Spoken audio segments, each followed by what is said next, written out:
Okay, we are recording now. Good morning, everyone. Welcome to the Local Agency Traffic Safety Academy. My name is Anthony Shamat from Tyndale Oliver. Quick intro, everyone received the email that is up on my screen. That's how you got here today. A few important things that are on there. My email address, if anyone has any questions, feedback or issues downloading the presentations, I'm the one that uploads them and puts the recordings on there. Questions and concerns about upcoming webinars and topics. Dennis Falloon, our Safety Academy coordinator, his contact info is there as well. And the website for the Tampa Bay Traffic Safety Academy is there as well to show you what that looks like. Takes you to a location where we have the upcoming topics, the ones that have been completed for this year. The registration link, if you have a friend that would like to join the webinar, they can follow this. It's free to join, and that lets them register. And we put all the past presentations and recordings of the presentations in these folders kind of grouped by year as we go along. Here on the bottom as well in the resources, some of the materials from prior webinars that we've done, including information from the Highway Safety Manual, some NCHRP reports, and the PDH request form if you are seeking professional development hours are here as well. You'll find those in the handout pod of your GoToWebinar window as well, and the presentation is posted there as well. So if anybody is looking for that, kind of ask me percent so you can go along. With that, I will hand it over to Dennis for our official introduction and speaker introduction. Good morning. This is Dennis Falloon. I'm the FDOT Local Agency Traffic Safety Coordinator and Consultant. I want to welcome you to the fourth webinar of 2018. And today's webinar topic is Safe Transportation for Every Pedestrian Step. And it's being presented by Mark Doctor, PE, who's the Safety and Design Engineer with FHWA in Atlanta, Georgia. There will be some poll questions with today's presentation. And also, just as a reminder, at the end of the webinar, there is a survey that we would appreciate if you could complete that so we can continue to provide you with great webinars. I'd also like to mention about Mark. He has a bachelor's degree in civil engineering from Clemson University, a master's degree in transportation engineering from the University of Florida, and he's a licensed professional engineer in Georgia. He's been with FHWA for 28 years and has held a variety of positions and at different locations. Mark currently is responsible for deploying innovative and flexible design and safety practices on a national level with the focus areas of intersection safety, innovative intersections, freeway interchange design, and performance-based design solutions. He was also the co-lead for the FHWA Everyday Counts initiative on intersection and interchange geometrics. And with that, I'd like to give you a brief introduction to the Academy, and then I will let Mark give his presentation. Once again, this is the FDOT Local Agency Traffic Safety Academy. Its purpose is to provide information on safety-related issues to enhance your local safety program. We're in the 6th year of the Safety Academy. We usually schedule these on a Wednesday, and they're usually a 2-hour window, 10 a.m. to 12 p.m. And the topics run based on the presenter's material, an hour and a half, 2 hours. And as Anthony had mentioned previously, I have highlighted some links here to register and also to go to the web page. Wanted to highlight today that this is the Safe Transportation for Every Pedestrian Step webinar. And as you can see, that's listed for May 23rd. And I wanted to highlight and let everybody know there is one for June 20th, July 11th, and September 26th in blue. These will be finalized, but we're working on the titles right now. And it's a 3-part series that will be given by FHWA. And July 18th, Lane Departure Initiative will be given by Joe Santos from FDOT Tallahassee headquarters. As I've mentioned before, these webinars are submitted for AICP credits. And I will mention too that the one for April 25th will be going in with this one. In addition, if you are a professional engineer, you go through the process to submit your form to Larry Hagan, who is a PE and registered in Florida, and he handles this. And if you have any questions or need assistance, please contact me at any time. And with that, Mark, I'd like to turn it over to you. And folks, enjoy. All right. Thank you very much, Dennis. It's great to be back in the Traffic Safety Academy. So let me take control here, and hopefully you can see my screen. Anthony, are we good? Yes. All right, excellent. So great, and welcome. And as Dennis mentioned, it's fantastic that we've got so many webinars dealing with pedestrians, and then following up later this year with bicyclists. But today, we're going to talk about pedestrians, and this is part of the Federal Highway Administration's Everyday Counts initiative called STEP. Safe Transportation for Every Pedestrian. A little catchy title there. And again, I'm Mark Doctor with the Federal Highway Administration out of our Resource Center, Office of Technical Services, and I'm housed in Atlanta. So pedestrian safety. Why the push on pedestrian safety? Well, the news isn't so good. Pedestrian fatalities are on the rise, and in the last few years, the trend line is not looking too good. Pedestrian fatalities increased by 27% over the past decade, and that's at a time while all other traffic deaths have gone down by about 14%. So that's raising a lot of attention. And pedestrians now account for a larger proportion of the overall traffic fatalities than they have in the past 33 years. About 16% of all of our highway fatalities are now pedestrian related. And at some point, we are all pedestrians, every one of us.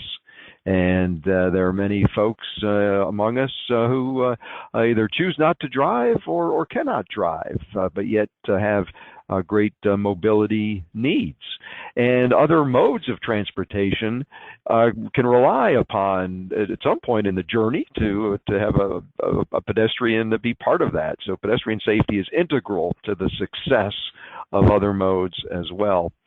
And pedestrian access and good pedestrian accommodations is just plain good for business. It's good for your community. It's good for the economic vitality of an area. Many agencies, many localities have learned this lesson, that in order to thrive, in order to be economically healthy, a good pedestrian context is a key part of that. So the safe transportation for every pedestrian focus is not just on all areas related to pedestrian safety, but it tries to focus in on where we're seeing some particular issues. And that is at uncontrolled intersections, so that being, say, an intersection where maybe the minor street has a stop sign, a stop control, but the major street is uncontrolled. There's no signal, there's no stop condition, and so traffic would, at least on the major street, continue free flowing. And at mid-block locations or non-intersection locations. So over 72% of pedestrian fatalities occur at non-intersection locations, and about 16% of the fatalities occur at these uncontrolled intersections, crossings of roadways where traffic on that road that's being crossed does not stop. So that is the focus of STEP, looking at these uncontrolled or mid-block locations. And that raises a question: why did the pedestrian cross the road at an uncontrolled location in the first place? Well, obviously to get to the other side, but why choose a crossing that is not a protected crossing where there is a signal? Well, pedestrians oftentimes will cross where it's most convenient, and not necessarily where we as traffic professionals may want them to cross. So the pedestrians are sort of like a water. They always find a path of least resistance as they're journeying. So How far would you be willing to go out of your way to go to an improved crossing, say at a traffic signal? And you see here in this photograph, these folks, including pushing a baby stroller, and you can see the signalized intersection just in the background. But would you be willing to walk 25 feet or 50 feet or 75 feet or 100 feet? How far would you be willing to go? And so, Anthony, if we could pull up our first poll question of the day. The poll question is up. How far would you walk to cross a street at a controlled location? Not very far. Usually take the direct path. It depends, but I usually walk out of my way to get to a signalized crossing, or however long it takes. I have to shorten this answer a little bit due to limitations in GoToWebinar, but the original one said, I live in Florida, where the streets are often 10 lanes wide, and I only feel safe crossing at signalized intersections. Too bad you had to shorten that, Anthony. But yeah, that's true. In a lot of locations, sometimes it does depend. It depends whether we're crossing, say, just a 2-lane roadway, a 4-lane roadway, or a big, massive arterial. But let's assume it's a more regular street. Give folks a few seconds to finish answer that. Poll answers are still coming in.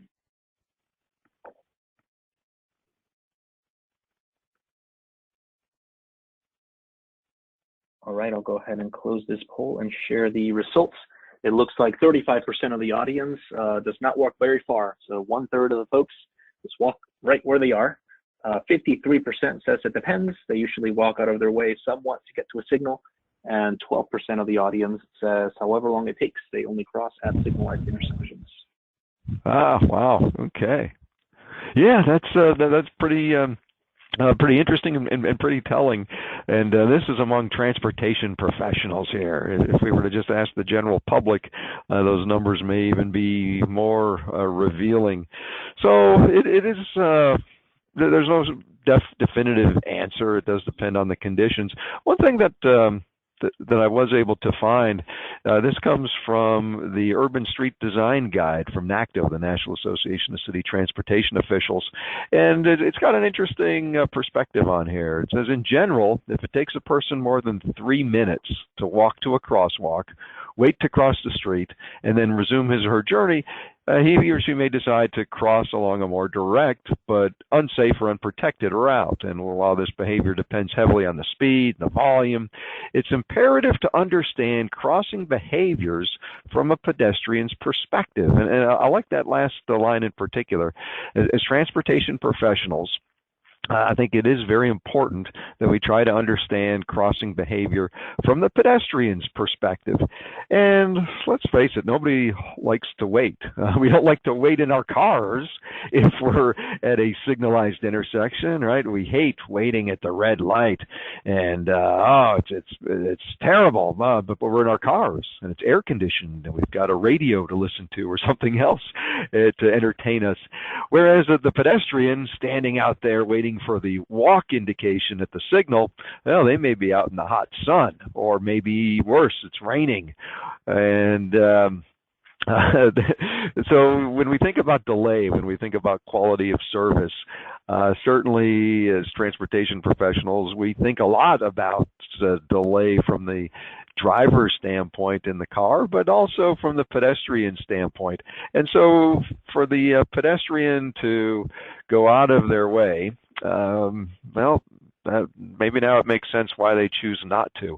But there's another factor, I think, besides just delay or how long it takes for the pedestrian to walk to that controlled crossing, and then let's say they're going back to some other point on the other side of the street. It deals with the relative risk of crossing mid-block versus crossing at an intersection. So, for example, let's say I am Joe Pedestrian, and I want to get to the other side of the street to meet up with Joanna Pedestrian on the other side there.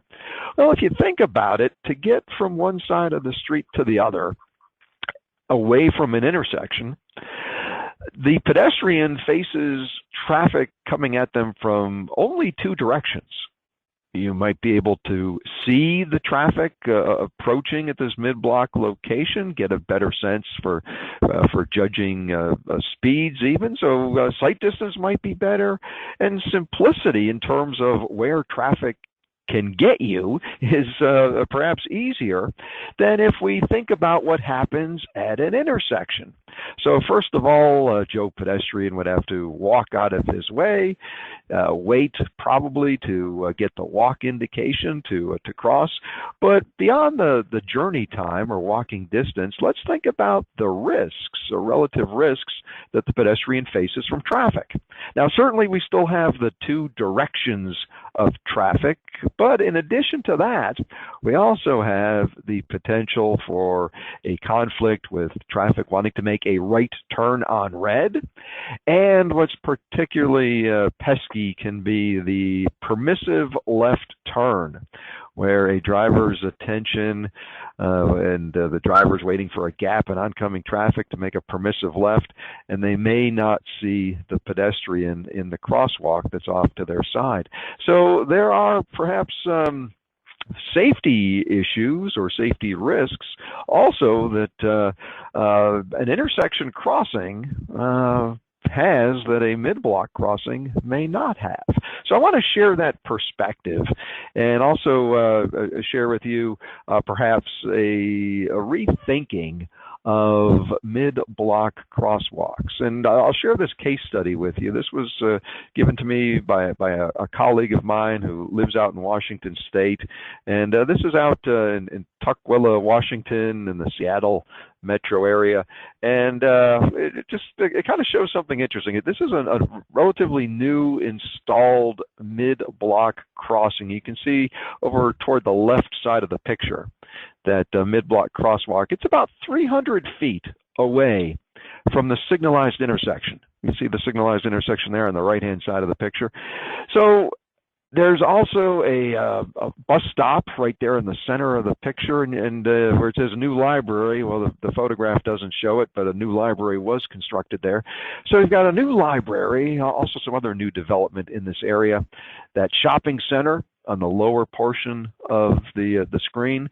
So obviously a lot of pedestrian activity, demands to cross the street, including transit patrons who are getting on or off at that bus pullout area that you see. But what I find interesting, you've got the signalized intersection and a relatively new constructed mid-block crossing 300 feet away. Here's a street view of that mid-block crossing that traverses the two lanes in each direction. It does have a pedestrian refuge area in the center. We'll talk more about that in just a little bit. But why put in a new mid-block crossing that's only 300 feet from the signalized intersection when you've got that signalized intersection and a protected crossing there already? Well, maybe this understanding that pedestrians are going to cross where it's most convenient, and perhaps the perception of safety ties into why a pedestrian would choose not to want to cross at the intersection, plus the delay that may be incurred while waiting for the walk sign. So all of these things, all of these considerations, maybe as transportation professionals, can start us thinking about, well, maybe mid-block crossings aren't the problems that perhaps they were thought of or thought to be in the past. I consider myself kind of a old school engineer, as Dennis mentioned. I've been working out for about 30 years, and I remember back when I was in school, and we were learning about the fundamentals of transportation engineering. Well, certainly the thought or the prevailing logic at the time was pedestrian crossings should be at protected locations, such as signalized intersections. Well, maybe that thinking, at least in some locations and contexts, is something as transportation professionals that should be revisited. And I know personally, as a self-proclaimed old school engineer, it took me a little while to grapple with that concept. But now I'm understanding it better, and I hope after today, perhaps you might too. But certainly, being skeptical is encouraged, because I know I was. But that notion of even 300 feet away from an intersection to have a mid-block crosswalk, actually that is consistent with what is in the Florida DOT design manual. If you look at the new FDOT design manual and the section or 222.232, the distance from the crosswalk to the nearest intersection or crossing location is less than 300 feet, or in other words, more than 300 feet is where you could have a mid-block crosswalk. Well, 300 feet is really not that far. So just wanted to point that out, that even the FDOT design manual has that notion that even 300 feet plus or a little beyond perhaps from a signalized intersection is even consistent with what's in the FDOT design manual. Now, let's talk a little bit about these mid-block crosswalks or crosswalks away from controlled intersections. There was a study, an FHWA study, about more than a decade ago, that actually looked at the safety effects of what they call marked versus unmarked crosswalks at uncontrolled locations. And what this study found is that on multi-lane roads, so more than just a two-lane roadway, one lane in each direction, so a four-lane highway or more lanes, with traffic volumes above 12,000 vehicles a day, that having a marked crosswalk alone, in other words, just the markings, the paint or thermoplastic, just the markings alone, without other substantial improvements that we're going to talk about today, the other measures, but just the marked crosswalk alone actually was found to have a higher pedestrian crash rate than a comparable location that didn't have a marked crosswalk. And some thoughts as to why that might be. Some may argue that, well, having a marked crosswalk may give the pedestrian a false sense of security, and maybe feel like they can make a crossing perhaps without paying as much attention to the traffic conditions around them. And certainly there may be some truth to that. But I think the important part of this study is not that the marked versus unmarked crosswalk issue, but the context in which the study showed that there is a higher crash rate, because on other facilities, like just two-lane roadways, the differences were statistically negligible. So I think that the key thing here to remember is traffic volume, and for higher volumes and for more lanes to cross, it raises the awareness that just having the crosswalk alone may not be sufficient. And we'll talk more about that coming up shortly. But I want to point out another potential safety concern or consideration with a mid-block crossing. And that is what's commonly referred to as the multiple threat crash problem. So in the diagram here, you see what's identified as car A, stopping for a pedestrian that's crossing at this uncontrolled mid-block location. And what can happen is the pedestrian observes the car stopping and feels it's safe to cross, but the car behind, what's identified as car B, which may be in the left lane or it may be in the right lane, and swerves around the first car, the car that stops may actually block the view of the pedestrian from the driver that is approaching in the second car. And if car B doesn't stop in time or slow down, and continues through, it may create that high-speed collision with the pedestrian in the crosswalk. So the multiple threat crash problem is certainly a very important consideration. And in this photograph, you see it perhaps highlighted to an even more concerning reason. Let's say we're the driver of that black sedan in the picture, and we're approaching, and we see a bus in the right lane, and that bus has stopped. Well, as a driver of a car coming down the road, if I see a bus stopping in the right lane, first thing going through my head is, well, maybe they're stopping to pick up passengers or unload passengers. Well, maybe the real reason that bus is stopping is because the pedestrians that you see in the picture as well. So the bus stops, and the bus would block the view of a vehicle coming from behind of the pedestrian. So masking that visibility or casting that shadow of visibility can be a real problem. So here's a great example of that multiple threat crash that is certainly a concern at mid-block crossing locations. So it does very much depend upon the traffic volumes, the number of lanes that are being crossed.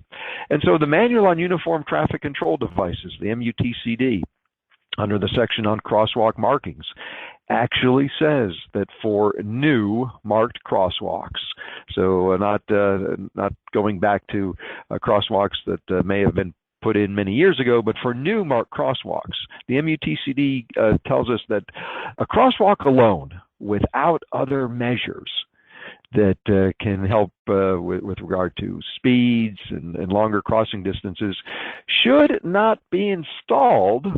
And give some conditions here. Speed being one of the factors, so the speed limit exceeding 40 miles an hour, and if there are 4 or more lanes to cross, so recognizing that crossing a 2-lane roadway is a lot different than crossing a multi-lane roadway, and traffic volumes. So 12,000 ADT if it has or without a raised median, 15,000 cars a day if there is a raised median.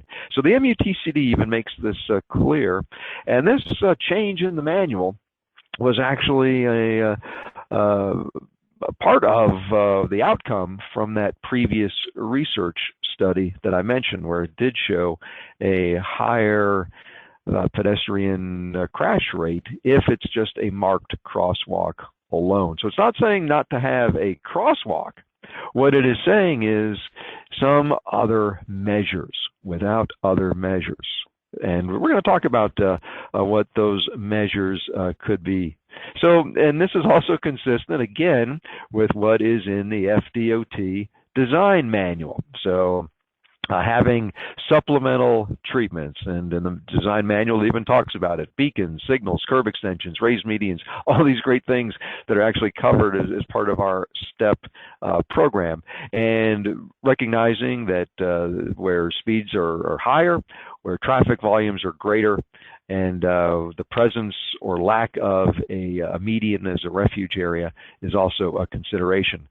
So remember these 4 things, and I'm going to add a 4th one, and that's context. So we've talked about speed, we've talked about road configuration. That means the number of lanes, whether we're talking about a 2-lane roadway or a 4-lane roadway or more lanes with or without a median, the traffic volumes, and I add context. And what I mean by context is the setting of the crossing.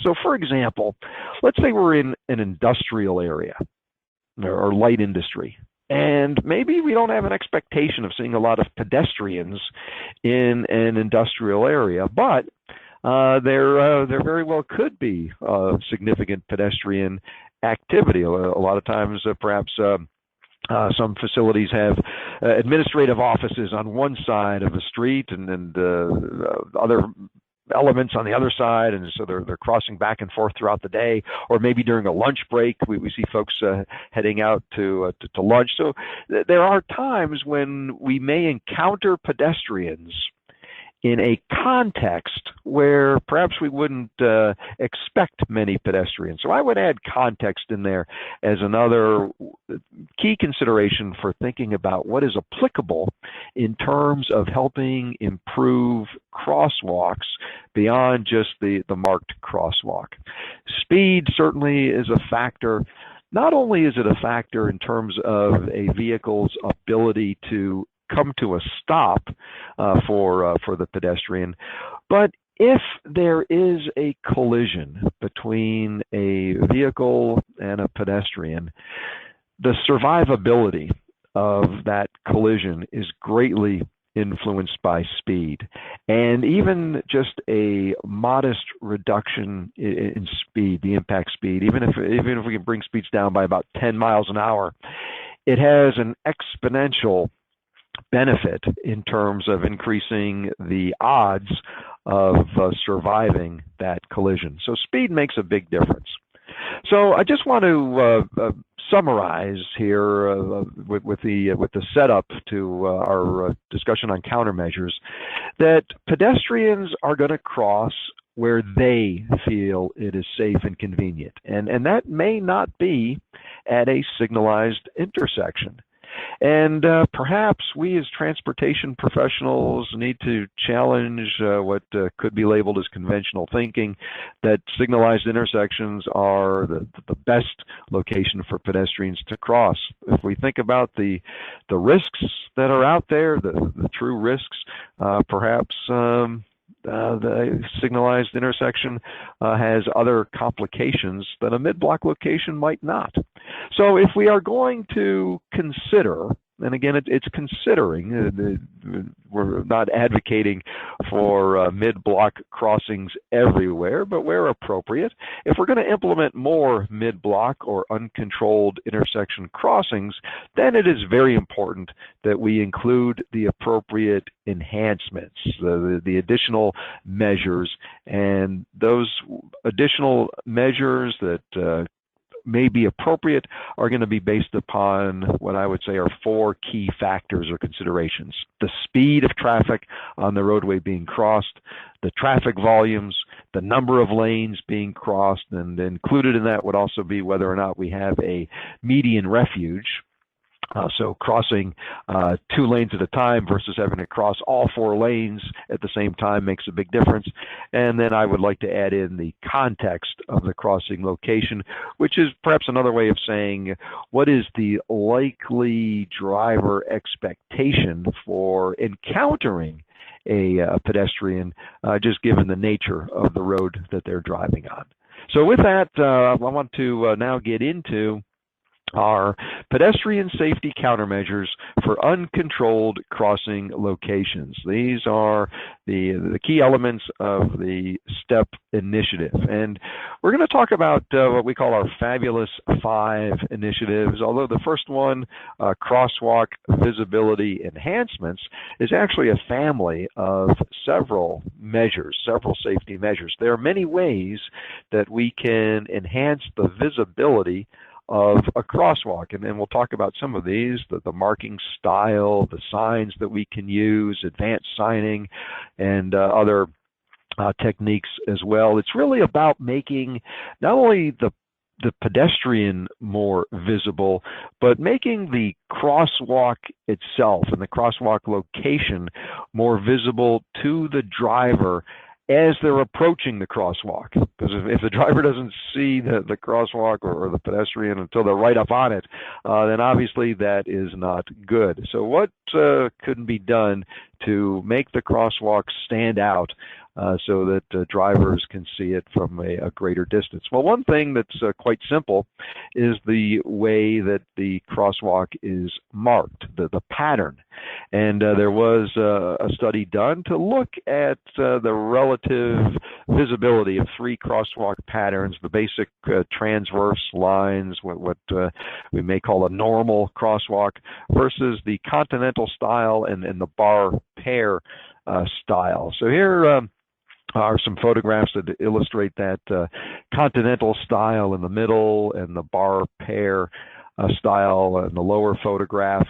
And as you might expect, it's sort of common sense, I guess, that if you have a wider marking, it is more visible to the driver on the approach.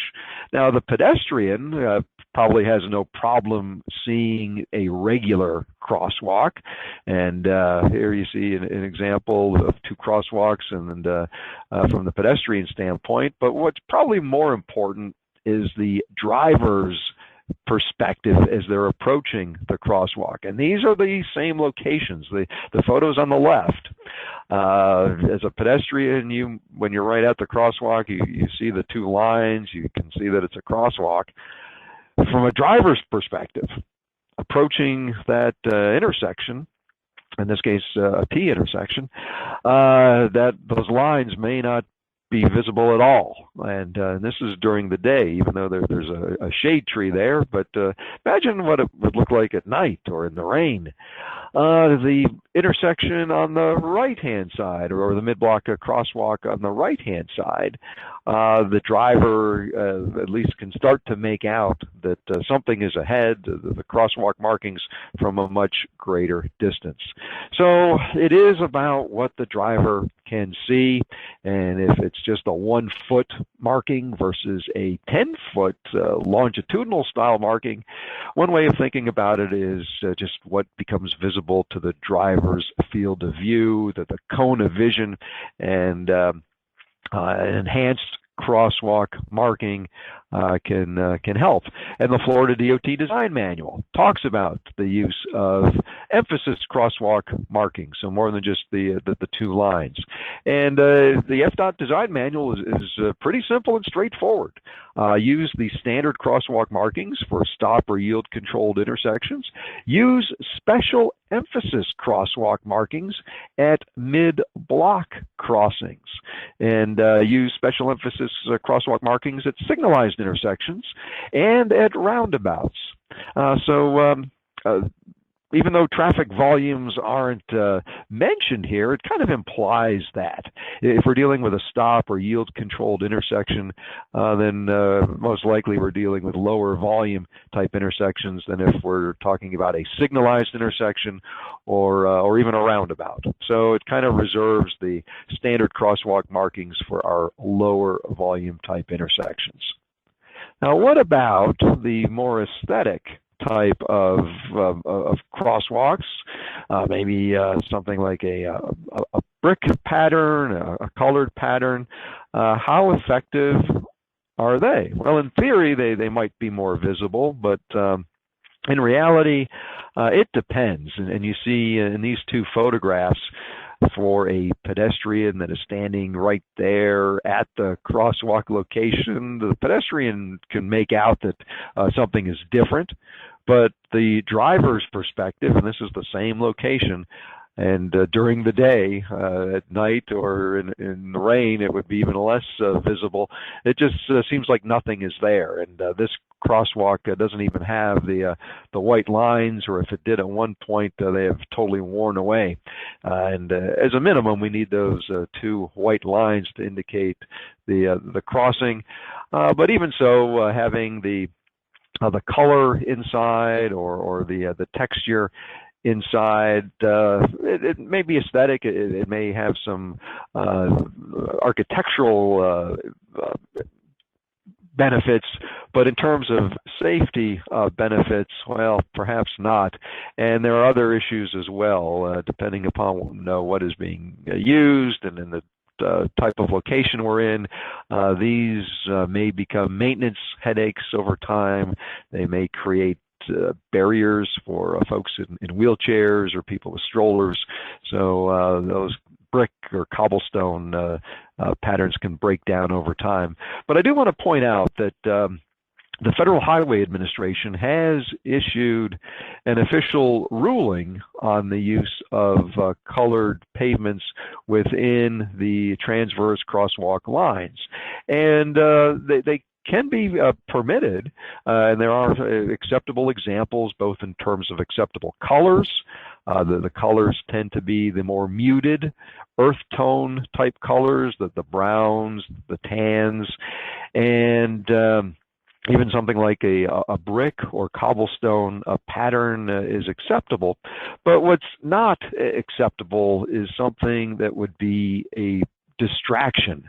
And that's the key thing. We don't want the crosswalk color or no pictographs or symbols or multicolor arrangements that could actually be a distraction not only to the pedestrian but also to the driver. But it is permissible to have some aesthetic treatments within the transverse crosswalk lines as long as it doesn't become a source of potential distraction.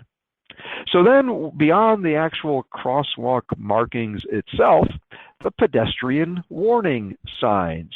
The pedestrian warning sign, if it's at the crosswalk location itself, would have the downward arrow like you see in the middle picture. And the picture on the left shows the ahead pedestrian warning sign to let drivers know that there's a pedestrian crossing ahead, and then the actual crossing location has the downward arrows. So it provides basically two opportunities to alert the driver to the presence of a crosswalk beyond a marking. And the picture on the right shows an overhead sign. It is also possible to locate overhead. You also see the flashing beacons there. So there are things that can be done with pedestrian warning signs. And I just want to point out again the Florida DOT design manual, and showing the use of the crosswalk signing and the markings. You see the enhanced marking, the continental or ladder style of marking, and also you see the stop bar. We'll talk about that in a little while as well. But there are also ways of enhancing the visibility of the sign, the pedestrian sign. A regular flashing beacon, the yellow flashing beacon on top of the sign, or the rectangular rapid flashing beacon. And I do want to talk a little bit about the rectangular rapid flashing beacon because it is back. There was an issue where the Federal Highway Administration had to pull our previous or prior interim approval for the use of the rectangular rapid flashing beacon. There was a patent issue that created some challenges. However, that has been resolved. And so just a few months ago, March of 2018, the Federal Highway Administration issued a new interim approval to allow agencies to request and receive permission to use the rectangular rapid flashing beacon again. But I do want to point out there are a couple of differences. There is a different flash sequence from the previous interim approval. The new interim approval doesn't require agencies to go out immediately and change the flash sequence, but to reprogram it over time, either as part of a systematic upgrade or when those units become serviced or replaced. But for a new installation of the rectangular rapid flashing beacon, I just want to make you aware of a new flash sequence or flash pattern for the RRFB, the rectangular rapid flashing beacon. But the research that has been done on the rectangular rapid flashing beacon, a lot of it done in Florida. I believe St. Petersburg was one of the early cities or locations to study the effectiveness of the rectangular rapid flashing beacon with very good results, very promising results in terms of increasing driver yielding at crosswalks. So the rectangular rapid flashing beacon is back, and here's a picture of one of those St. Petersburg locations. Now, the new interim approval also has the need for two rectangular rapid flashing beacons on each approach. So one on the right-hand side and one on the left-hand side of the roadway. If we have a divided highway, the left-hand side rectangular rapid flashing beacon should be installed in the median. It provides better visibility there in the median if possible, but if there's no median, having the left-hand side on the far side of the crossing. And here in this picture, it may be hard to see, but you can actually make out that in the middle there, that middle median sign is actually back to back. So you can see a rectangle. You see the back side of the rectangular rapid flashing beacon over on the left-hand side of the picture, back to back in the middle, and then the one on the right-hand side. But the rectangular rapid flashing beacons for the new installations, having them on both sides, one on the right and one on the left. Now, the rectangular rapid flashing beacon isn't the only way to have our signs stand out. We talked about the regular flashing beacon as an option, but another option is having embedded LED lights inside or around the border of the sign, and not just for the pedestrian sign. There are examples where this has been done around a stop sign. And so the MUTCD, Section 2A07, does talk about the opportunity to include embedded LEDs in signs. It is a permissible strategy when we want our signs to stand out even more. Now, remember I talked about the multiple threat crash problem of one vehicle stopping and then the second vehicle coming around.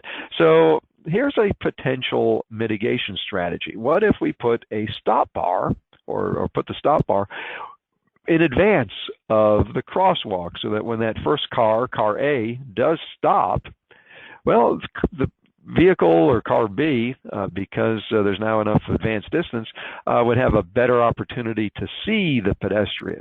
So as a mitigation of that multiple threat problem, consider an advance stop or yield line, depending upon whether we're in a stop or yield state.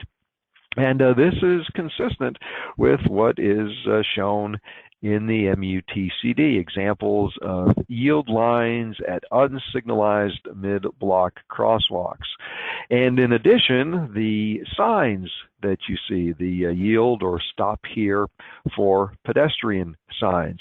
So this would, or these signs and the yield or stop bar would essentially be in between the first advance pedestrian crossing sign and the actual crosswalk.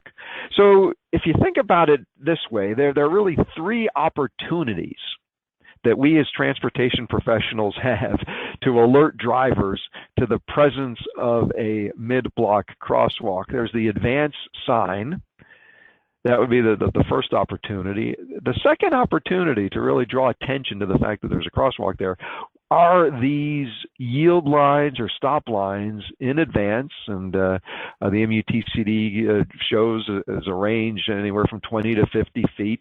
Speed would be a consideration for how far back those lines really should be.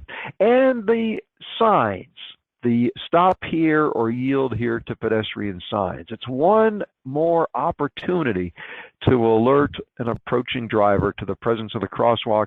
And then, of course, the third opportunity is the crosswalk itself and any signs that we have at the crosswalk location.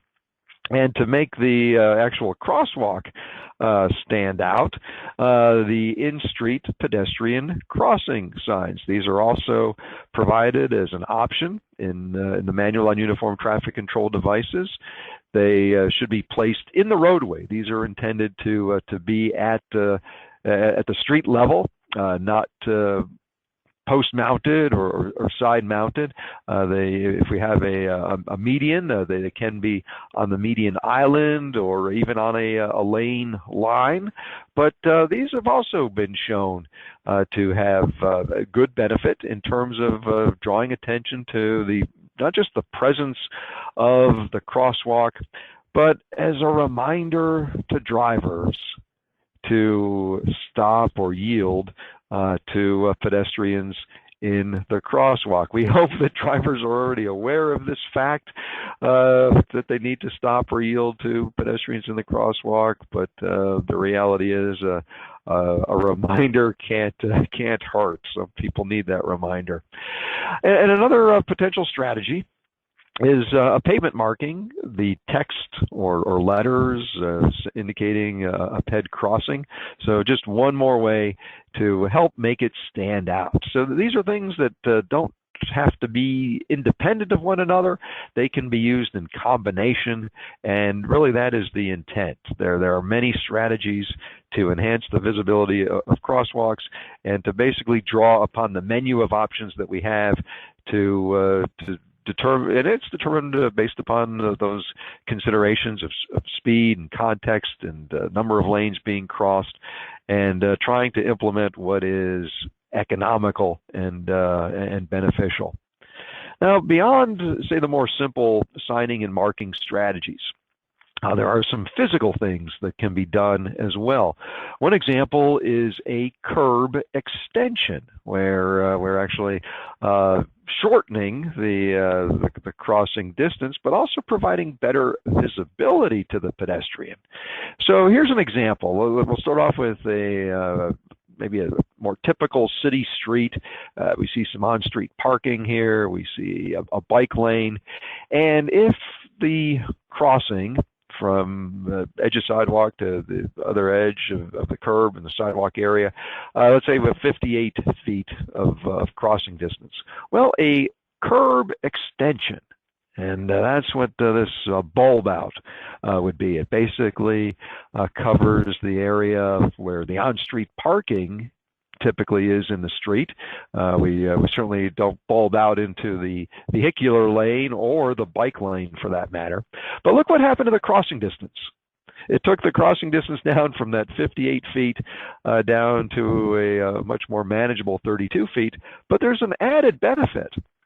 Having the location there for the pedestrian about to enter the crosswalk, it gives them better visibility. They are now at a location where not only can the pedestrian see what's happening in terms of traffic, but also traffic being able to better see the pedestrian. Plus, there's other benefits, hopefully a traffic calming effect, and an aesthetic opportunity, perhaps more room for street furniture or other aesthetic treatments. But better visibility is a key benefit, and not just between vehicles and pedestrians, but also between cyclists and pedestrians as well. And we can't forget that potential conflict as well between bicycles and pedestrians.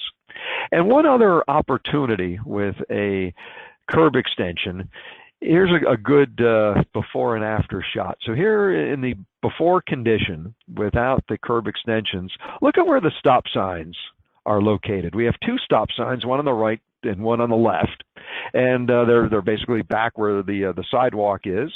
Well, if a curb extension were to be provided here, and you can kind of see that magically appear, well, it also allows the opportunity to move those stop signs perhaps into a location that's more visible. So a whole host of potential benefits.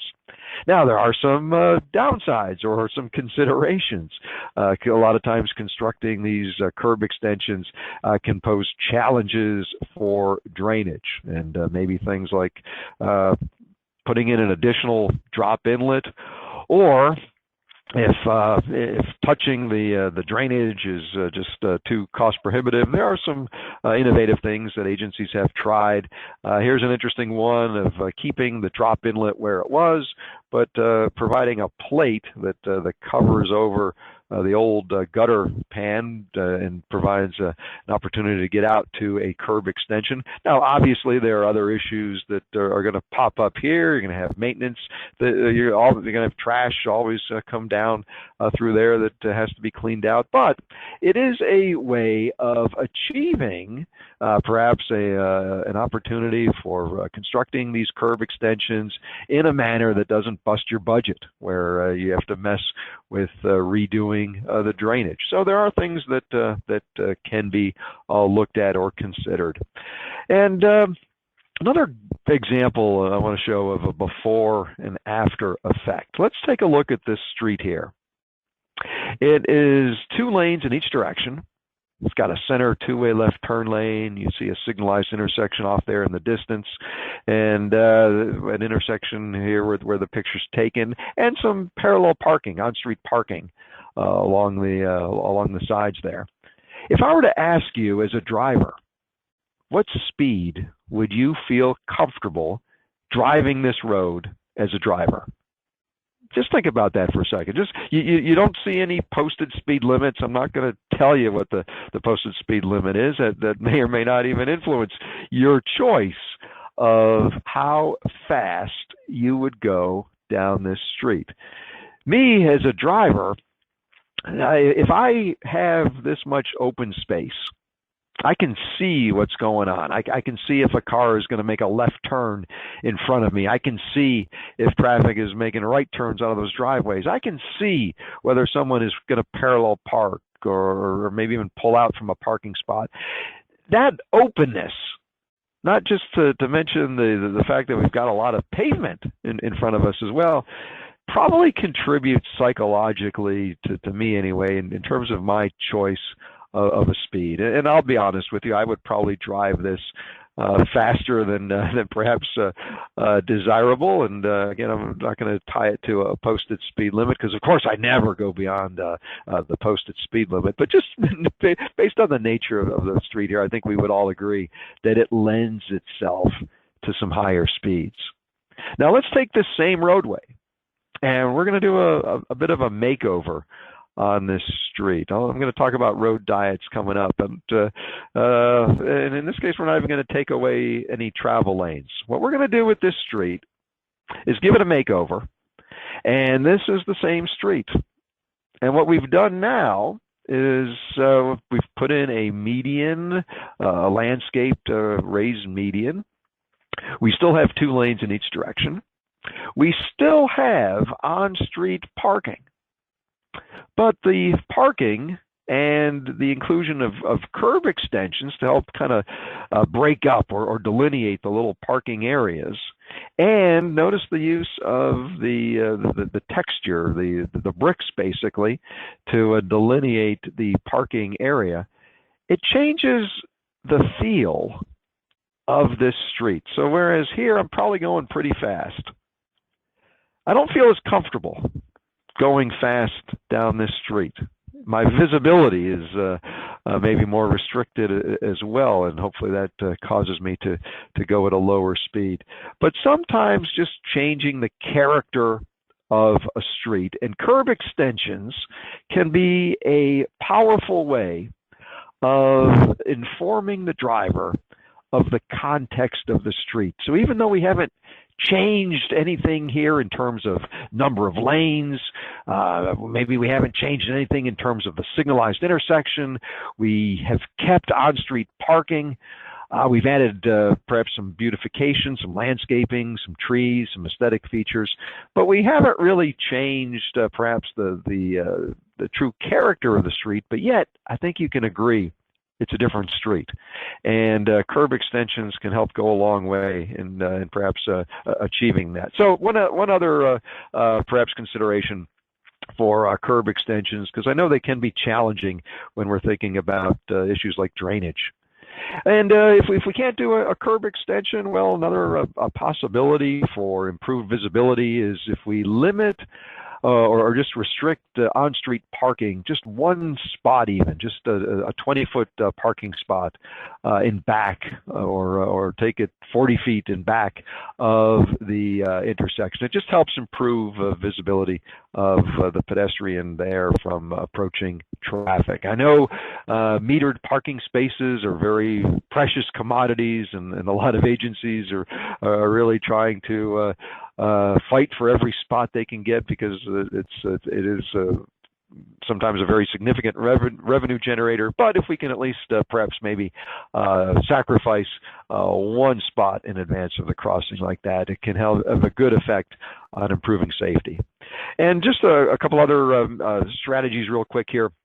The use of in-roadway warning lights. This is permissible in the MUTCD. You got to go all the way to section 4N02 of the MUTCD, but we do have an option of in-roadway lights at certain marked crosswalks. It's not a requirement, obviously, but it is an option. And in the past, there have been maintenance concerns, and I'm not saying that there aren't still maintenance concerns, but I will say that technology has gotten better. Our agencies that are taking a fresh perspective on things like this, and even options like solar-powered devices are becoming more and more prevalent. So perhaps the use of in-roadway warning lights in a modern perspective may be different than perhaps what we've looked at in the past. And then lighting the crosswalk. One interesting lesson learned is that maybe traditionally agencies would locate the luminaire directly over the crosswalk, thinking, well, I'm trying to light the crosswalk, let's put the light right over it. Well, what ends up happening is at night when the pedestrian is walking under the luminaire, from the driver's perspective, the driver is basically seeing a silhouette of the pedestrian, the light being directly overhead, casting the shadow directly downward. Well, we really don't want that. The real benefit of crosswalk lighting is making the pedestrian visible to the approaching driver. And so the recommended layout for crosswalk lighting is to have two luminaires, one in advance of the actual crosswalk on the two approaches, and that has the effect of lighting up the side, the profile of the pedestrian, making the pedestrian more visible to the driver on the approach. So not lighting over, but lighting in advance of the crosswalks. So all of those are a collective family of strategies or methods to enhance crosswalk visibility, and they do work best when they are used in combination collectively. And so here you see an example of overhead lighting, warning signs, curb extensions, the high visibility crosswalk markings, the in-street pedestrian crossing sign. Here's a little different context that adds the parking restriction, the advance yield or stop line with the advance yield or stop here to pedestrian sign. So the whole family of crosswalk visibility enhancements. And at this time, I'd like to put up a quick poll question. So, Anthony, if we could bring up the next poll question that we have. Okay, that is up on the screen. It is asking about which of the crosswalk visibility enhancement strategies does your agency typically use? High visibility marking styles, rectangular rapid flashing beacons, ped warning signs and approach to mid-block crosswalks, in-street pedestrian crossing signs, or curb extensions. And I realize I set this as a please select one. I probably should have set this as a select all that apply. So I guess select the one that you most use.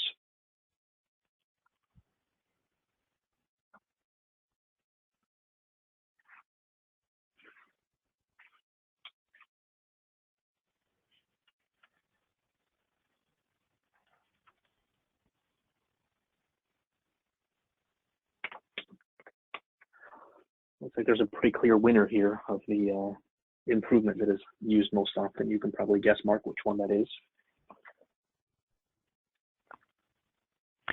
Anthony, could you just kind of give us a rundown of what the answers are?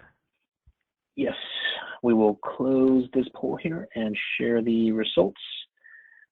43% of the audience says high visibility marking styles is their preferred high visibility enhancement strategy.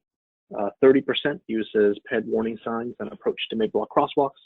16% rectangular rapid flashing beacons. 8% in-street pedestrian crossing signs, and 3% curb extensions. Okay, all right.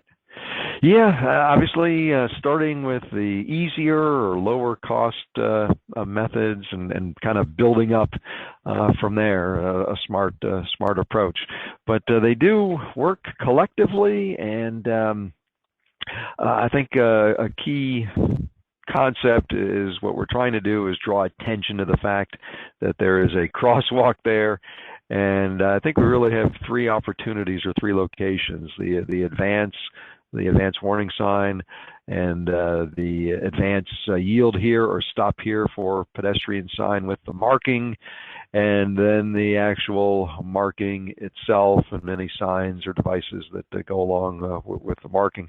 So we've got three chances to get the driver's attention, and what it takes to get the attention of most drivers depends greatly upon the speeds and context of the location. So with that, let's move into the next of our fabulous five, and that is raised crosswalks. Now, it could be said that a raised crosswalk is essentially another strategy for enhancing the visibility of a crosswalk, and it really is, but it's different enough that we decided to give it its own category in the Fab Five. And there's nothing new about raised crosswalks. Raised crosswalks have been around a while, but perhaps what is new is the thinking about where they might be applicable. So this is some guidance, I guess historic guidance perhaps, of where raised crosswalks may be appropriate.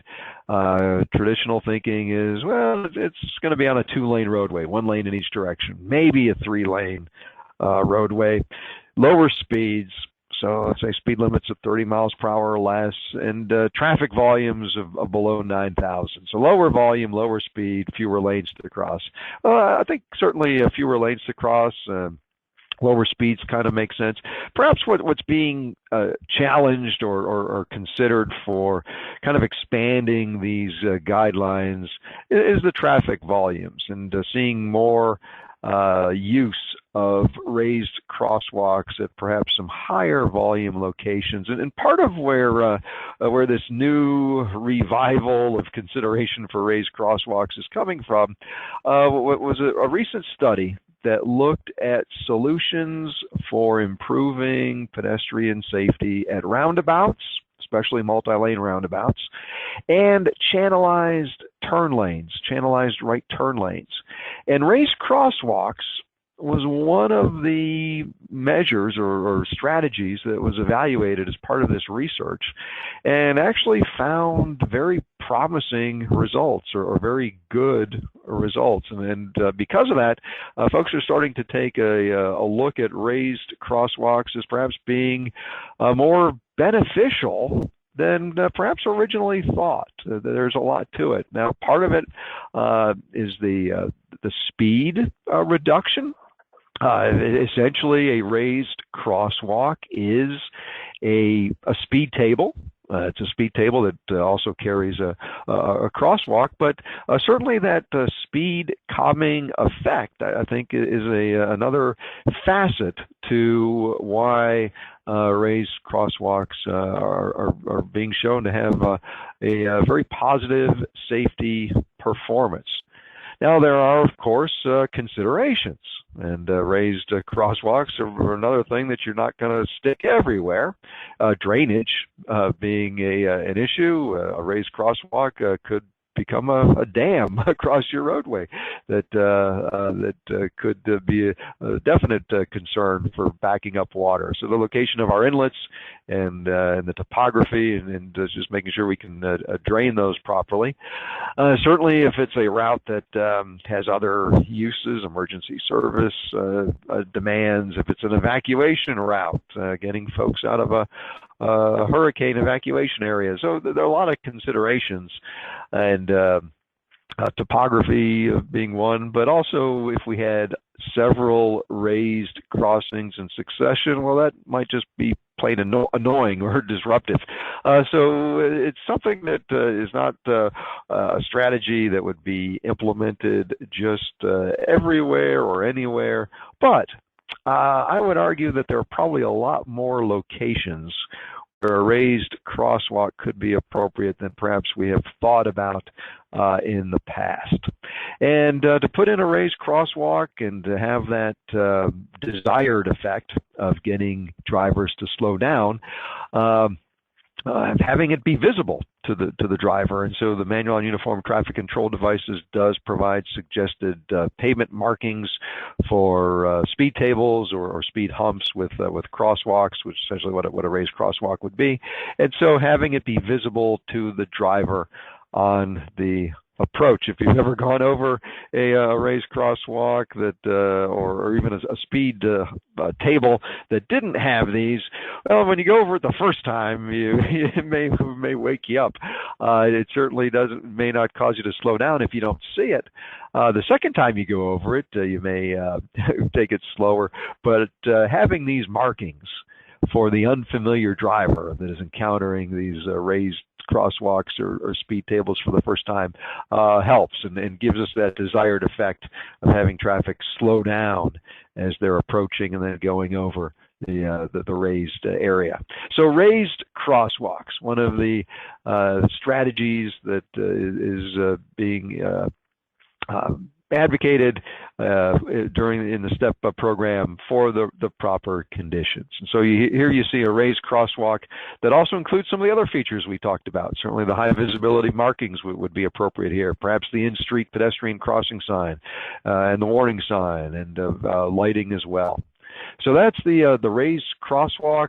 Pedestrian refuge islands, another proven safety measure, a pedestrian refuge island. And in the picture here, we've got those two yellow lines, the center line. Unless your shoe size is more than a size 12, that should be enough, right? That's a good refuge island. Well, no, obviously that's not what we're talking about. In fact, I give these two women a lot of credit. They're braver than I would be.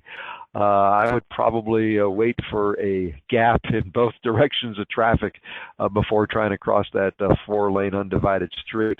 But a ped refuge island, a formal or a recognized area for a pedestrian to be in the middle with space, does allow the crossing of just one direction at a time.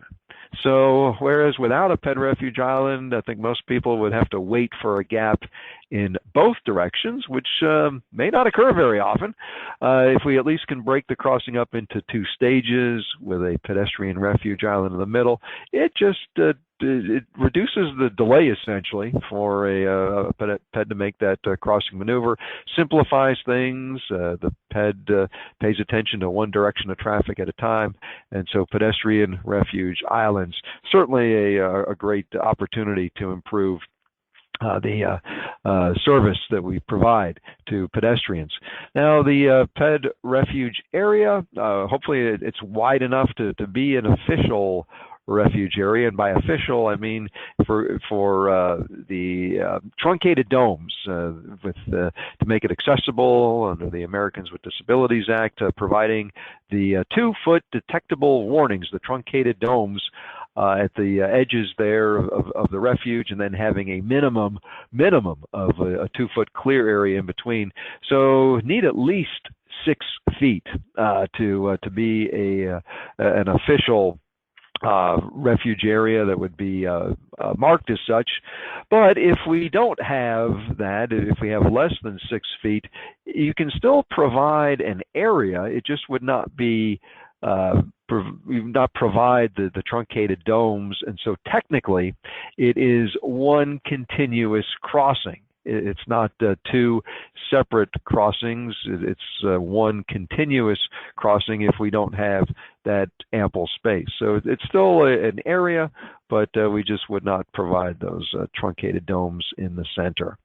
So pedestrian refuge islands, one more way to improve pedestrian service at mid-block locations. Then the pedestrian hybrid beacon, the pedestrian hybrid beacon. And it is a beacon. It's not a signal. That's an important distinction to make. If you haven't seen the pedestrian hybrid beacon or heard about it, well, It dwells in dark most of the time until a pedestrian comes along to push the pedestrian call button. The beacon would dwell in dark, and so that's a key distinction between a beacon and a signal. If a signal is dark, most areas by law we're supposed to treat it as an always stop, like a signal being out, but a beacon is different. So a beacon would dwell in dark, and so traffic passing through it or under it. Then when a pedestrian comes along, pushes the call button, the activation occurs, and the first indication of the beacon is a flashing yellow. And the flashing yellow then goes to a steady yellow for the impending onset of red, the steady red, indication 4 there. When the red balls come up to stop traffic, that's when the pedestrian gets the walk indication. So the pedestrian hybrid beacon is also tied into pedestrian signal indications on the crosswalk. And the steady red and the walk sign for pedestrians to initiate. And then the beacon transitions from a steady red to the flashing or wigwag flashing red. The difference between a steady red and a flashing red, the steady red holds traffic. A flashing red, indicating a stop, but proceed when clear. Stop, but proceed when clear. And of the things that perhaps drivers don't pick up on, that's probably one thing that takes a little time, is for drivers to understand that, okay, when the light is flashing red, if the pedestrian has already cleared, which can happen a lot of times, unlike a signal, a traffic signal, where we time the signal based upon an assumed pedestrian crossing speed, usually 3.5 feet per second. Well, many pedestrians walk faster than 3.5 feet per second. So the pedestrian may be gone or have vacated the crosswalk, but the red signal is still there holding up traffic, needlessly perhaps. So the flashing red allows traffic to proceed if clear, and that is another key distinction between the hybrid beacon and a pedestrian signal. And then when the flashing red is occurring, it's the walk countdown indication, and then the signal goes back to dark mode. So that is the pedestrian hybrid beacon. It's a strategy that's going to be applicable when pedestrians want to cross at locations where we have perhaps high speeds, perhaps many lanes to cross, and a location that may be one where we're considering a signal, a pedestrian signal, but maybe it doesn't meet the signal warrants. A pedestrian signal has to meet signal warrants. Signal warrants in the Manual on Uniform Traffic Control Devices is a standard. The hybrid beacon has some guidelines. I'll show that in just a second, but it's a lower threshold to pass, and they're guidelines instead of standards. So the pedestrian hybrid beacon is really a great strategy, perhaps when a ped signal is not on the table, perhaps due to the high threshold for meeting signal warrants. So here's an example of comparing the guidelines for putting in a pedestrian hybrid beacon, and those guidelines are contained in the MUTCD Chapter 4F, and it is based upon the volumes of the street being crossed, as well as the length of crossing and the pedestrian activity.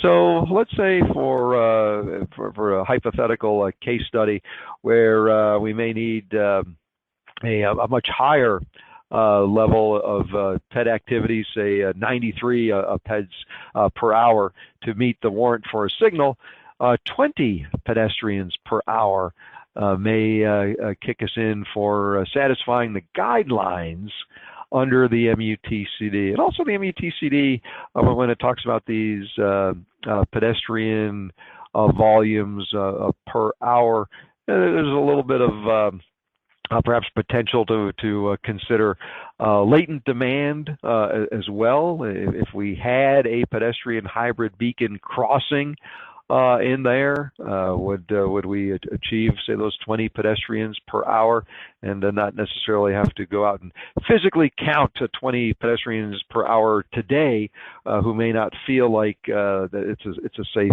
crossing. So you've got perhaps a lot of opportunity to have flexibility in considering a pedestrian hybrid beacon at locations where meeting a signal warrant may be out of reach. And let's see. There we go.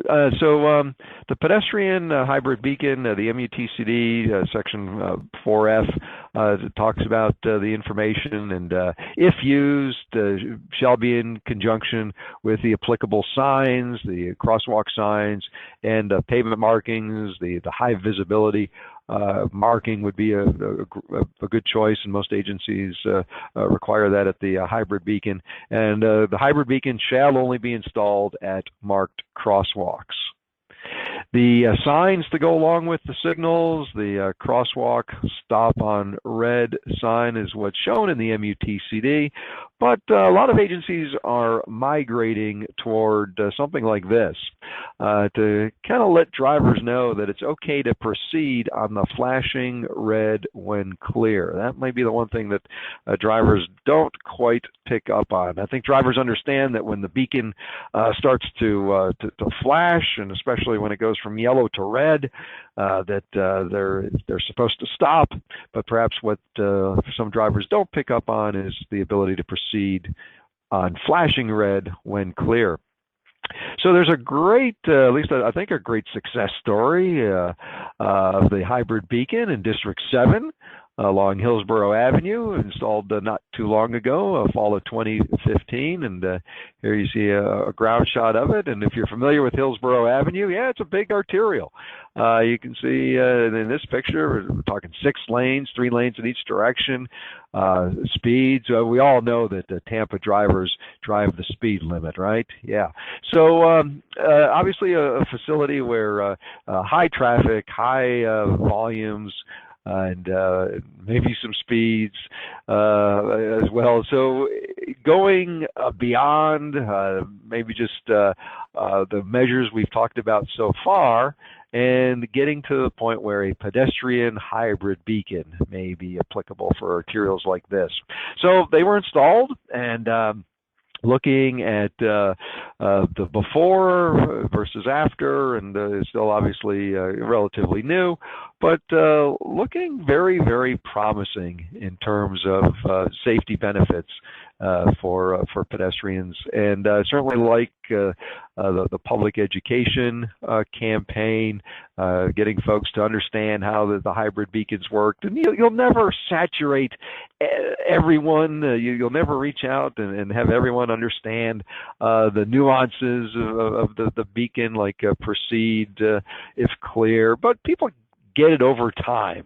And if you see someone proceed on the flashing red, they may say, well, I guess we can do that. And so over time, drivers get more educated on how it works. Pedestrians get educated on how it works. And so like any relatively new device, it takes a little bit of time for the learning curve to kick in. But so far, I think the pedestrian hybrid beacon is certainly a very important tool in our toolbox for improving ped safety, especially when we've got many lanes to cross, perhaps higher speeds, and higher traffic volumes.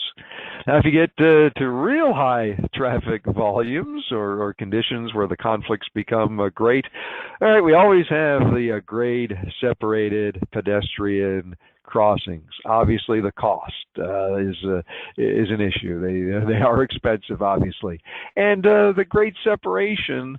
Sometimes just achieving the grade separation, depending upon topography, can be challenging. If we do have areas where we can get the topography to work in our favor and avoid having some steep slopes or long ramps, but Florida being nice and flat, it obviously requires ramping up or spiraling up. And grade separated crossings should be located where pedestrians are likely to use it. And the fact that we have a grade separated crossing, even if the money was spent, if it's still a viable option to cross at the street, some pedestrians may choose to cross at the street anyway if it's perceived as being more convenient. So I just wanted to throw this in that the grade separated pedestrian overpass or underpass tunnels, they're still a consideration. It's not part of our safe transportation for every pedestrian program, but I just wanted to include that for the sake of completeness. And then the last of the Fab 5, road diets. And I like road diets at the end because to me it kind of brings it all together.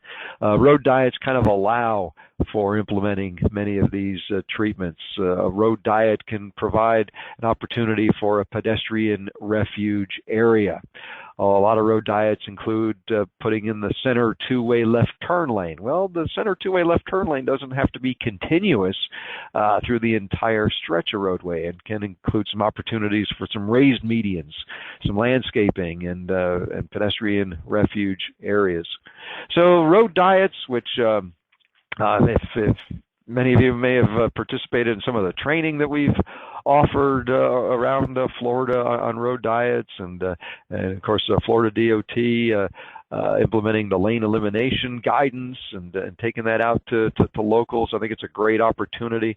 I just want to put in a commercial here for our Federal Highway Administration road diet informational guide that is available electronically, available online, along with our case studies document that shows examples of where road diets have been successfully implemented. And inevitably, the question that comes up with road diets is what kind of traffic volumes can a road diet accommodate? And these guidelines here are for a case of taking a 4-lane undivided street and converting that to a classic road diet of a 3-lane section where we're down to 1 lane in each direction and perhaps a center two-way left turn lane. So these are general guidelines from going from a 4-lane to a 3-lane. If we have under 10,000 cars a day, that's kind of a no-brainer, and that's very low risk of having operational issues. And even between 10,000 and 15,000 cars a day, it's probably a very good candidate to consider a road diet.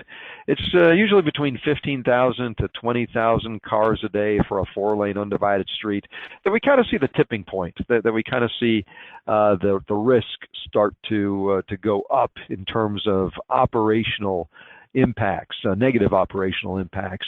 But that's not to say that a road diet shouldn't or couldn't be considered, even for higher volume conditions. There have been examples of road diets even as high as 26,000 cars a day. It really depends upon what is a acceptable increase in terms of added delay. And usually the delay will occur at the intersections rather than the mid-block locations. And a lot of times a key consideration for taking a 4-lane undivided and transposing it into a 3-lane section is how many left turns are being made currently. And if we have the situation where the 2 inside lanes are essentially de facto turn lanes because so much traffic is turning left into driveways, commercial driveways perhaps, or minor streets that they're not really operating like through lanes anyway. Going from a 4-lane to a 3-lane under those types of situations, that's low-hanging fruit. These are cases where it just jumps off the page that a road diet would be a great strategy. And I mentioned before that intersections are really the capacity control points, and capacity the general public really doesn't care about capacity as we as engineers think about it. What the public cares about is travel time. How long does it take me to get from my house to my kid's school, or to work, or to the shopping center? And it's the intersections, the signalized intersections, that most of the time are really going to control travel times. And the speeds between signals, the average speed, so whether I'm going 32 miles an hour or 42 miles an hour, that really isn't nearly as relevant to me as a driver as how long does it take me to get to where I'm going. I really don't care about my average speed along the way, because what typically happens is if we get a green light at a signal, we're going real fast until we get to the next signal, where we slow down or stop, and then we wait there, and then we can keep proceeding. It's the signals that really control the effect of making changes to a roadway configuration. And there are opportunities, like in this example, a very simplistic showing of maybe we don't have turn lanes in the existing configuration of 2 lanes in each direction. Just like we do a roadway reconfiguration mid-block, you may have opportunities without expanding the footprint of the intersection to reconfigure how we handle turn lanes. And if we're taking away a through lane, it may open up the opportunity or the space to provide a turn lane. And there are examples where we've actually seen improvements in intersection operations as a result of being able to make some turn lane modifications. And roundabouts are also a great opportunity to consider implementing with road diets. Single lane roundabouts in particular, if we're dealing with a 4-lane to a 3-lane type of conversion. Single lane roundabouts, the volume thresholds, about 20,000 cars a day, kind of relate very nicely to those volume thresholds of a classic road diet. And so implementing single lane roundabouts with road diets has been very, very effective as well. So road diets are a great way to kind of bring it all together.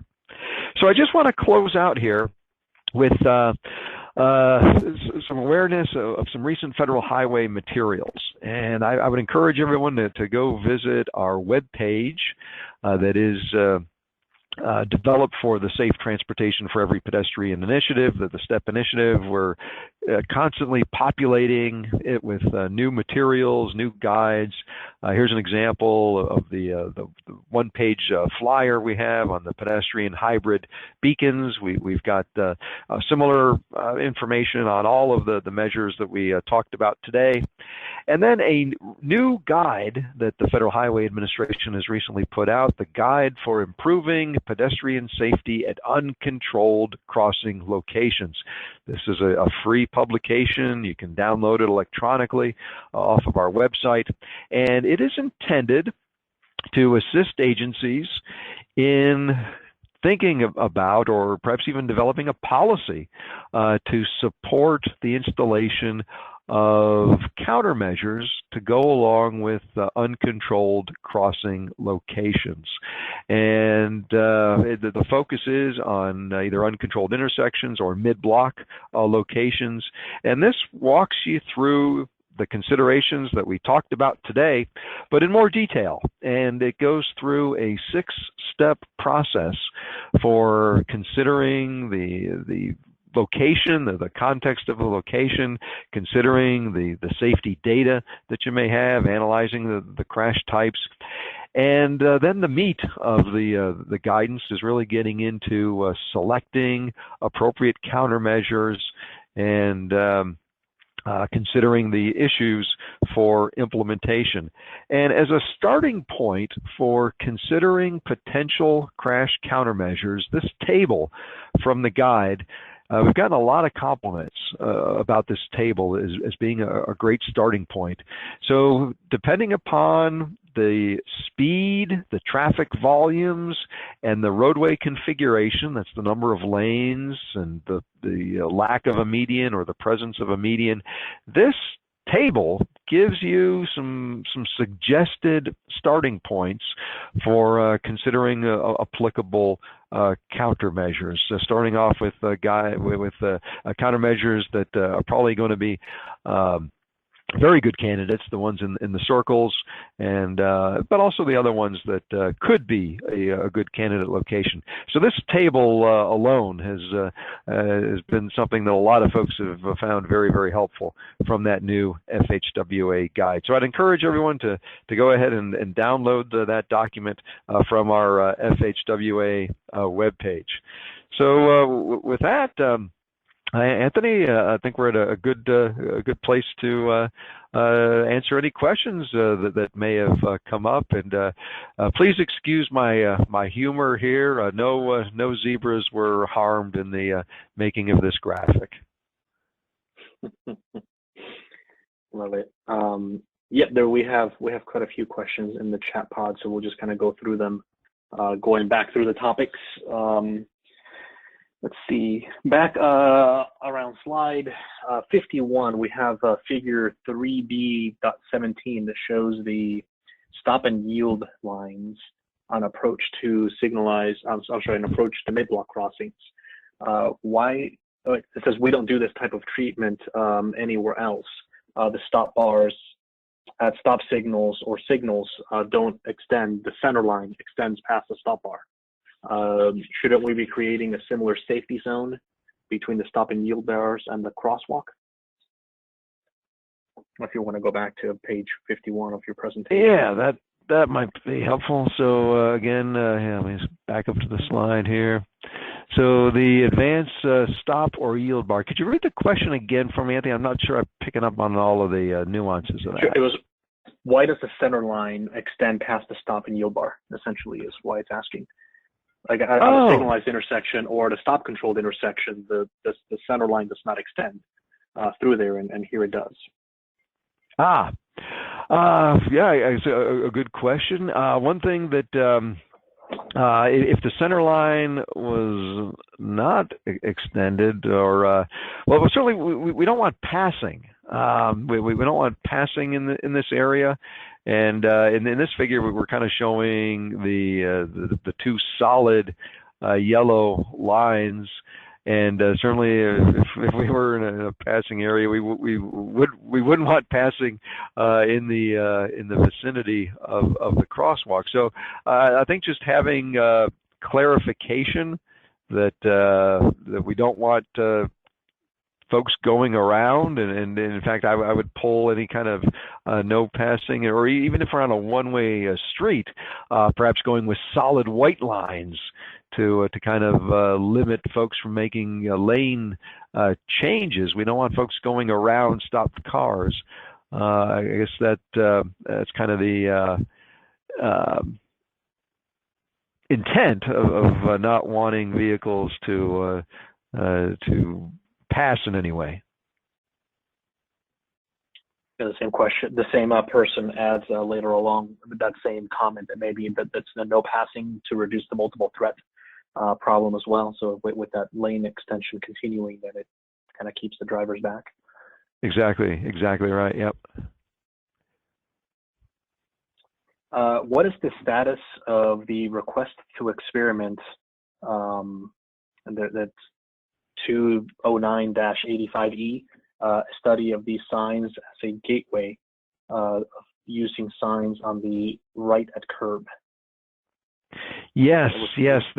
There is studies on these signs here, the in-street pedestrian crossing signs and gateway treatments. There is a report that is out, and it talks about various strategies that agencies have experimented with. I don't know the details. I guess the best I can do is encourage you to either to look for that study. If you don't find it, feel free to contact me, and I'll get you in the right place. But offhand, I can't provide the exact reference. But what I can say is, as a result of agencies looking at these well, the in-street pedestrian crossing signs in other ways, and the gateway type treatments. It is I'm not going to say likely, because I hate predicting things, but there's a strong there's a growing amount of evidence that shows that using these devices in an expanded array of opportunities has a lot of potential and merit. So I would hope and think that in the future we're going to see greater opportunities and ways to kind of use these. And the gateway treatment research talks about things that were looked at and the benefits. But again, I don't have the exact link or reference to that report, but I'd be happy to provide that in follow-up. Okay. Talking about the trends in the increase in pedestrian fatalities, what percentage, or do you think that this is partly due in fact as well to distracted pedestrians, not just drivers, but pedestrians texting or walking while wearing headphones, not paying attention to the roadway when crossing? Yes, absolutely. Just like we have challenges with distracted driving, I think we agree that distracted pedestrians is also a very important concern, and there are folks on devices and whatever else that maybe walking along the sidewalk and just not even being aware that they are approaching an intersection. So yes, it happens, and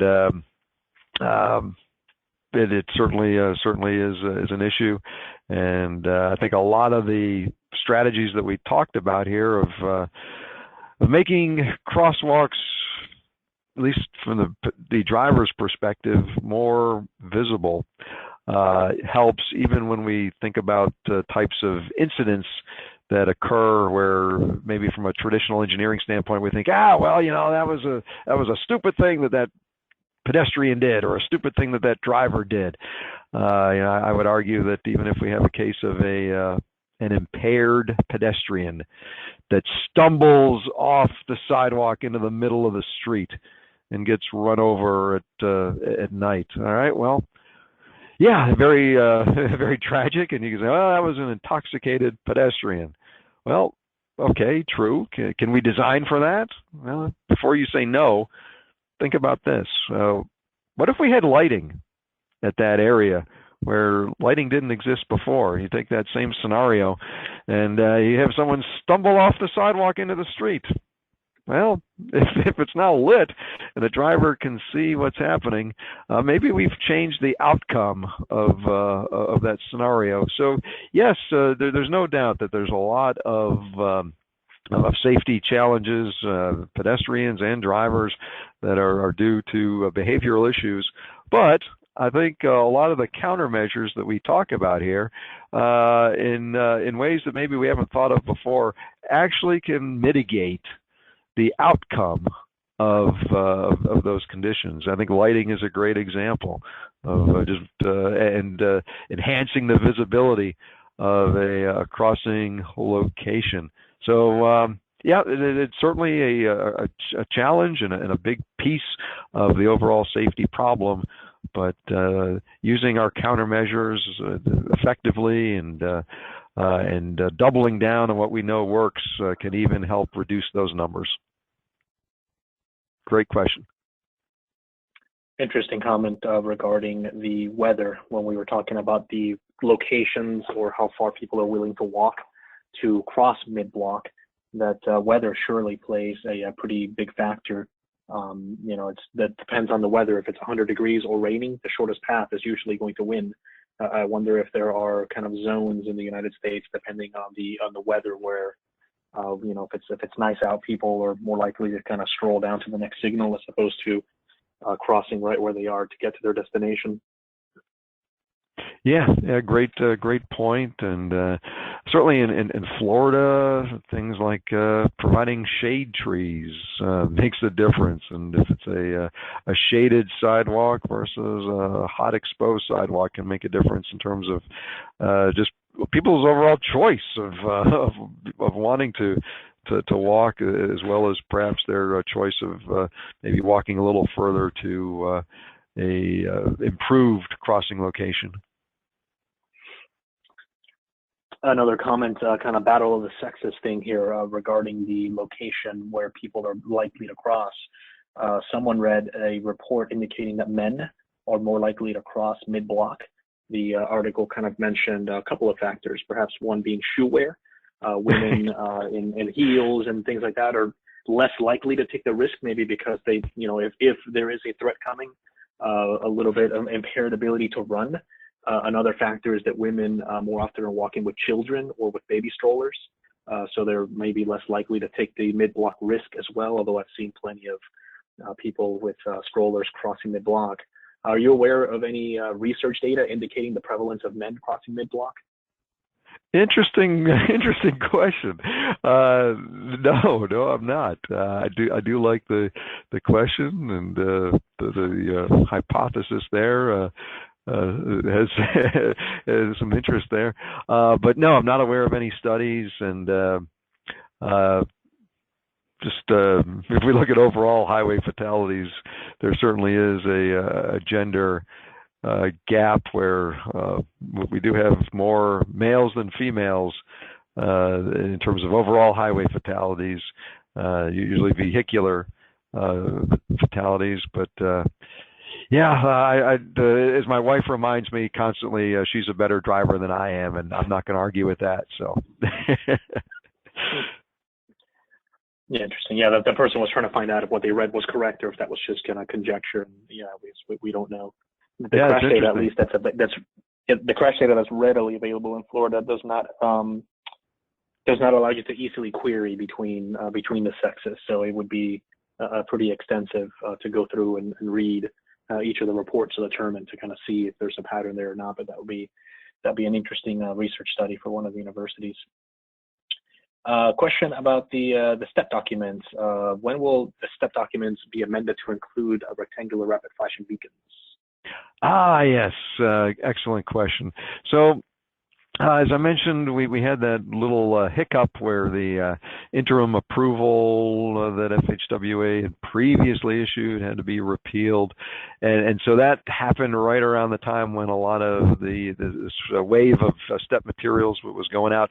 So we're kind of catching up now, and I would expect that we're gonna continue to have more materials, and so I think the rectangular rapid flashing beacon stuff is a logical extension of that. And also, I think there's a push to also perhaps expand our pedestrian focus to include some of the intersection safety measures as well. So please continue to look at our FHWA webpage because we are going to keep putting more stuff out there. And I think the rectangular rapid flashing beacon will be one that I can't commit to an exact time frame, but we're certainly putting more and more good stuff out there on ped safety information. Regarding the standards, and so it says everything we implement is supposed to be uniform. So why wouldn't we require uniformity in all of our pedestrian crosswalks using a standard of all other measures retroactively? Yeah, excellent question. Excellent question. Because right, there is I think a benefit in terms of consistency, but what is also a reality is cost and the budgets that agencies have. And so it's probably a logical argument to say that what we want are crossing solutions or crossing enhancements that are effective and affordable. So what we've presented here is kind of an array or a family of opportunities to enhance crossings, and a one-size-fits-all solution, which would and I don't want to have that term imply that I'm being negative, but what I mean is a standardized type of a solution like that may cause us to go beyond what is perhaps necessary in some cases, or maybe the opposite of that is to undershoot where we need to be for certain crossings. So rather than take that type of standard or a rigid approach, it's more of a engineered solution depending upon the conditions that are out there, because we do know that for various crossing locations, we are going to have differences in traffic volumes. We are going to have differences in speeds. We are going to have differences in visibility. We're going to have differences in the roadway configuration, the number of lanes that we're crossing. And I still like to stress context. So if we have the exact same roadway, the exact same configuration, same speeds, same number of lanes, same traffic volumes, and if I'm in a more urban setting where I would expect more pedestrian activity versus if I'm in a setting where I'm less likely to encounter pedestrians, to me the context is also another important factor that I think as transportation professionals we should consider when selecting what is appropriate to enhance the crossings. So great question, great comment, and yes, there is that benefit in perhaps some uniformity or consistency. However, by tailoring our implementation based upon the conditions that we have, it perhaps allows us to be more efficient in terms of how we allocate our resources. When discussing the better visibility of the crosswalks, I think with the high emphasis crosswalks, you made a comment about an MUTCD rule, and there's a clarification question asking whether or not fluorescent yellow-green pavement marking in the crosswalk between the white lines would be allowed. Yeah, it would. There's the potential for a request to experiment. There are examples of those markings. I don't want to speak on behalf of what may or may not get approved for a request to experiment, but the pattern, just that's not consistent with what the MUTCD official ruling is. The official ruling is basically a consistent, uniform color, and the fluorescent yellow not being identified as one of those. So it's not to say that that there's not a potential or even a need to think about or test additional strategies, because if we never experimented, if we never did want to try new things, we never would advance. And so I'm a big advocate of the request to experiment process, but I just want to point back again to what has been already conveyed in the official ruling, and also just to point out that yes, FHWA, the Manual on Uniform Traffic Control Device team within FHWA certainly entertains requests from agencies to experiment, to try things, and it's a very valuable part of what allows us as a transportation community to make advancements. So there's a possibility that such a request could be entertained. That's an interesting one for school crossings in particular. I know that the first time I saw high emphasis crosswalks, it was for schools, and the thought process was, well, if they're better for schools to have high emphasis crosswalks, why don't we do that at all crossing locations? And now, we don't have as much differentiation between the places where children are crossing. So that would be an interesting experiment to see if that increases compliance at those locations. With regards to the embedded LED signs, they also have a patent. How come they are allowed in the MUTCD, and we're having the issues with the RFPs? I'm sorry, Anthony, could you repeat that question? Sure. The embedded LED signs also have a patent. How come they are allowed in the MUTCD? That honestly, I don't know about the patent issue for embedded LEDs. Perhaps, but I'm going to have to refer you to our MUTCD team on that one. I'm not aware of that issue. Strange grandfathering or something happened there. What solutions may be recommended for two issues caused by RRFBs that I notice having viewed dozens in Florida? One is lighting at night washes out the conspicuity of pedestrians behind the light for the driver, and the location of the beacons often do not allow the pedestrians to see that the lights were activated by pushing the button, leading them to guess that they work and the driver see the lights. Yeah, great point. That is an important distinction between rectangular rapid flashing beacons and something like a pedestrian hybrid beacon, where the hybrid beacon includes essentially PED signals or indicators, and rectangular rapid flashing beacons would not. So, especially during the day, a pedestrian may not see that the lights are flashing, and perhaps it's still important for the pedestrian to ascertain if traffic is yielding, stopping, and making judgments in their ability to safely cross based upon actual driver conditions, as opposed to the warning lights being activated. But still, you're right. Those are all excellent points that come into play when considering what's an appropriate measure at a particular crossing.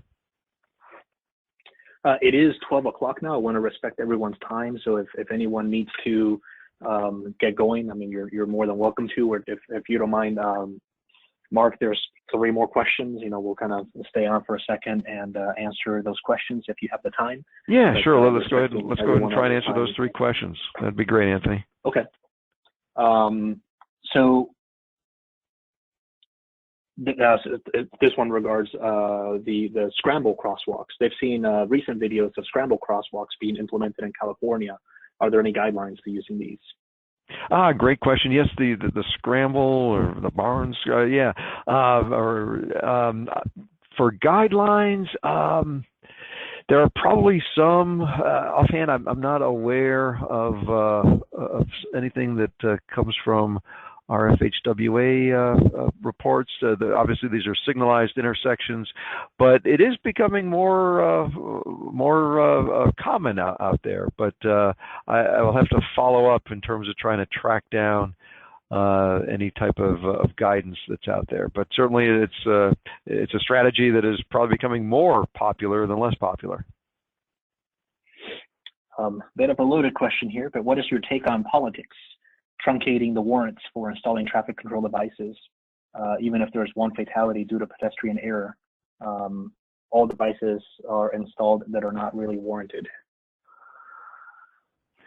Yeah, it's a careful line we have to walk, where certainly we try to do what's appropriate, but there is a downside if we overreact or misapply certain devices. So, yeah, politics is a reality, and as engineers, we can't run from it. We can't ignore it. We just try to operate as best we can within all of the realities. But yes, I'm certainly an advocate for trying to apply treatments and devices in applicable ways. And no doubt we do see examples sometimes where perhaps other factors push us to maybe make choices we wouldn't want to. All I can say is try to do the best you can. Certainly try to document reasons behind why decisions are made, but just try and do the best you can. But yeah, there are always going to be cases where that's not going to be enough. And then in closing, there's two people that kind of asked the same question. I'm going to try to combine both of them. It says that the approach is focused mainly on drivers and vehicles. How would you approach combating the frequency of accidents and fatalities due to pedestrians? A motorist traveling down the roadway is required to obey the rules of the road. Even cyclists are required to do so. But why doesn't a pedestrian seem to have to obey the same rules? When does education and enforcement of pedestrian movements enter into discussion as ways to reduce pedestrian crashes? Yeah, we certainly hope that as a user of the system, we see proper pedestrian behavior, but that can come in many forms. And that